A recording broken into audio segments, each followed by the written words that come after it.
له سؤال آخر يقول الله تعالى في سورة الكهف: قل لو كان البحر مدادا لكلمات ربي لنفد البحر قبل أن تنفد كلمات ربي ولو جئنا بمثله مددا، فما معنى هذه الآية وإلى ماذا تشير؟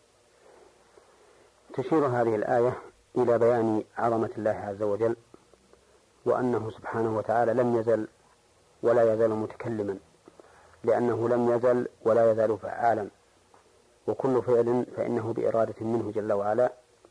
وإذا أراد أن يخلق شيئا فإنما يقول له كن فيكون. ومخلوقات الله عز وجل لا تزال باقية، فإن الجنة فيها خلود ولا موت، والنار فيها خلود ولا موت، وحينئذ يكون الله عز وجل دائما أزلا وأبدا، ولا حصر لكلماته ولا منتهى لكلماته.